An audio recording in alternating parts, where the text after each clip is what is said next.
Praktikum selanjutnya yaitu dengan glikolisel dalam sel ragi. Tujuannya itu yang pertama untuk mengetahui reaksi yang terjadi pada proses fermentasi senyawa organik di dalam ubi. Selanjutnya untuk mengetahui proses glikolisel dalam sel ragi dengan mengukur kadar glukosa yang tersisa dengan kadar dan CO2 yang mengetahui pengaruh inhibitor dan suhu pada proses glikolisel. Yang pertama yaitu pembuatan tape. Pembuatan tape dapat dilakukan. Yang pertama yaitu dikukus dan dicuci. Setelah itu dipotong sesuai selera. Direbus singkong selama 8 menit. Nah, setelah direbus, didinginkan singkong dan pindahkan pada wadah plastik yang tertutup. Setelah itu, dimasukkan tabung reaksi tersebut ke dalam gelas kimia yang berisi batu es selama 1 menit. Bahkan 10 tetes lugol. Setelah itu, masukkan larutan tersebut ke dalam kupet. Gelombangnya 650 mm. Dicatat nilai absorbansinya dan diulangi lagi pada suhu 25 derajat, 30 derajat, 60 derajat, dan 100 derajat. Untuk percobaan selanjutnya. Untuk air liur orang gemuk. Enzim merupakan protein yang bertindak sebagai biokatalisator dalam reaksi kimia. Pada praktikum ini adalah untuk kita mengetahui pengaruh suhu terhadap enzim. Selanjutnya yaitu praktikum dengan glikolisel sel dalam.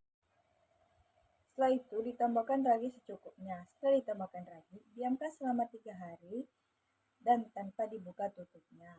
Setelah itu diulang dengan langkah yang sama dan dengan perebusan yang berbeda. Hasil dari proses ini yaitu tape singkong.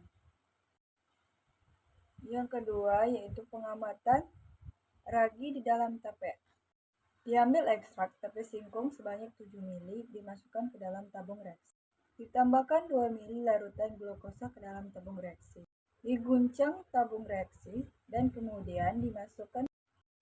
Setelah itu dimasukkan ke dalam tabung peragian. Ditutup tabung peragian serta dihomogenkan dengan cara membolak-balikkan tabung peragian. Tandai batas larutan peragian dan ditunggu selama 15 menit. Setelah didiamkan selama 15 menit, diamati perubahan apa yang terjadi. Didiamkan selama 15 menit dan diamati serta diukur kolom gas CO2-nya. Kolom CO2-nya selanjutnya yaitu pembuatan suspensi ragi, yang dimana ditimbang 11 gram ragi dengan menggunakan raca analitik.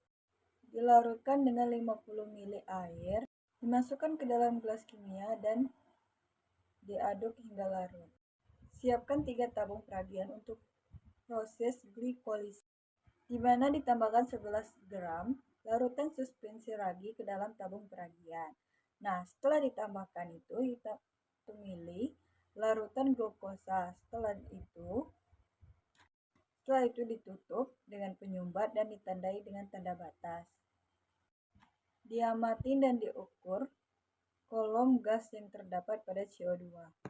Tabung 2 yaitu suspensi ragi arsenat. 7 ml suspensi ragi ke dalam tabung peragian. Ditambahkan 0,5 larutan arsenat. Ditutup dan disumbat dengan penyumbat. Setelah itu diamkan selama 15 menit. Nah, setelah didiamkan dapat kita amati perubahan dan terjadi perubahan kolom gas. Tabung 3 yaitu suspensi ragi panas plus glukosa, di mana ditambahkan 7 ml suspensi ragi panas ke dalam tabung peragian. Kemudian ditambahkan 1 ml larutan glukosa. Ditutup dengan penyumbat. Setelah itu diamkan selama 15 menit. Nah, setelah diamati dan diukur tinggi kolom gas yang terdapat. Tape merupakan salah satu contoh makanan yang dibuat dengan cara ditambahkannya ragi ke dalam tape singkong tersebut. Pada praktikum ini kita dapat mengetahui fermentasi pada singkong sehingga menjadi tape dan dapat diuji dengan beberapa uji. Dengan adanya uji suspentiragi yang ditambahkan dengan larutan glukosa dan dengan larutan arsenat.